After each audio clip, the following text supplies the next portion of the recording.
There are a few different ways to install WordPress onto your server. While I will always prefer the easiest way for most anything, I would also like to know how things work just in case something requires fixing. I can then fix it myself or have someone else fix it, but at least at that point I'll know what they should be doing to fix the problems, and this minimizes me getting ripped off by somebody overcharging me for work that was not needed in the first place. Now, if you head on over to wordpress.org, that's where we are right now, and download the latest version of WordPress in order to install it yourself, they have what's called the famous 5-minute install. Let me show you where that's at. Just click on right here, and at the time of this recording, version 3.5.1 is the newest version, and that's going to be changing here in a few weeks, but the installation process will still be the same for the most part. The handy guide right here, this link will take you to this page for installing WordPress. And there's a whole lot of cool details on here you might want to check out when you get a chance to that I'm not going to be covering in this video. But right here is the famous 5-minute installation guide I was referring to. Now, this covers some things that, frankly, I'm going to go against the grain on in this video because the way I'm going to be showing you will install it a little bit more securely.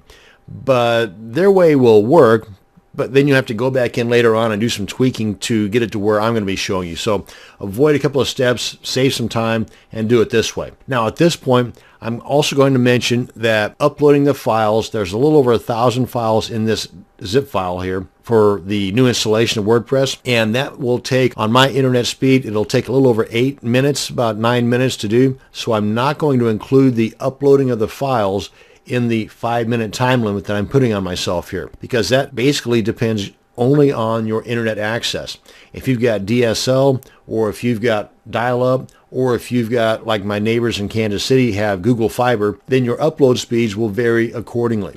So again, I'm not going to include that in my 5-minute time limit. The one thing I do want to mention though, as far as uploading, I'm using FileZilla, and I've logged into my FTP using a secure connection. That's SFTP. And that's just an added layer of security. It's by all means not necessary or mandatory, but it's just an added layer of security to be able to log in using SFTP versus the normal FTP. What we were going to do is whenever you download that file from wordpress.org, it's going to come in the form of a zip file. When you unzip it, inside of it's going to be a folder called WordPress.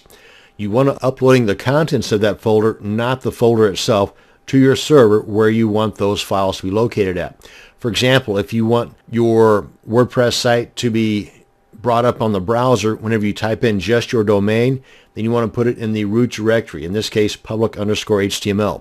If you want it to be like you put in your domain name /blog, then you want to create a directory called blog and then upload all these files into that directory. Pretty simple stuff. The only thing that I'm not going to be showing you here is the time involved in uploading all these files, because you see here it's a little over 1,000 files. So anyway, uploading it, not that difficult to do. Let's get FileZilla out of the way here. Okay, so now I want to go over to our cPanel control panel to create our database. But first I want to pull in our little timer here so we know that we're going to accomplish this in under 5 minutes. Go ahead and start that up. Come on down here to our databases panel, and you can either use the MySQL database wizard, which we're not, or just go into the MySQL databases, which we are, and we want to put in here the name of our database, and you can have whatever you want in there. For the most part, it'll tell you if you mess something up, but I also create my usernames using the same name as my database. It's not mandatory, it's just what I do. So I'm going to go ahead and copy the database name here, and I'm also going to paste it here because I'm going to use the same ending of my name, because all this is the actual name, all this is the actual username. I'm going to use that same ending for our username. So let's come on back here, come on down here, paste that, or not paste it, but put that in there like so. Use the password generator, and usually I'll use that one. You can also click here to regenerate a new one, but you need to check that box there saying that you've copied that into your clipboard, use that password, create that user, get that out of the way, click that again, and there we go. Now I want to copy this, but I don't want the period at the end there. That always throws me. Copy that for my password. Paste that there and go back. Now that we've got the username and the database name created, we now need to associate the two together. Make sure that they are both showing here, both the user and the database. Click on Add. Click on All Privileges, make changes, and we're set. Our database is ready to roll. Now then, at this point, we're done with this guy here, but I wanted to show you, if we come on back here, and if we go into File Manager, which I believe I already have opened up here, if we come on down here to the config sample, it's at this point that I tend to differ with what's explained in the WordPress installation guide, because here they want you to change the name of this to just config. They want you to delete the dash in the sample, and inside of here they want you to, let me open that up in an editor, they want you to actually go through and create these keys here, but there's an easier way to do that where you don't actually have to create those keys. They're done for you. Let's go ahead and close this out and I'll show you what I'm talking about. So we're just going to leave that alone. And we come on into our index here, and let's just refresh that. And right here it's going to create the configuration file for us. It's going to create that config file for us with all those security keys intact. We don't have to mess with that. I mean, you could always go back in and change those if you want, but why do it? Let's save time. Create config file. Now then, we want to make sure we got all this stuff, which we do right here. Go ahead and let's go. Let's go ahead and copy this here. That's the DB name and the username. Copy, paste, paste. And you see how I'm pasting both the beginning and no period. Okay, just want to make sure you were aware of that. And the password, make sure we get all that, but not the period that was at the end there in cPanel. And paste. And unless your host is something other than localhost, leave it alone.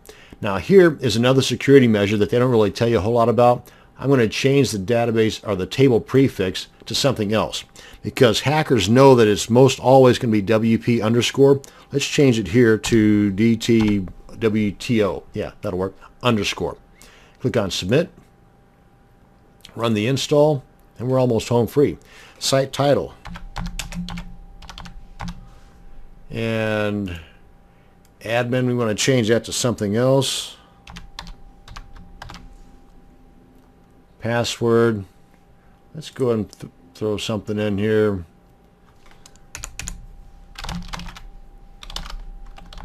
There, how about that? Copy, and it tells you, actually, let's just leave that blank. Let me just show you, because it'll make it for us. Your email, you got to put that in there. And then install WordPress.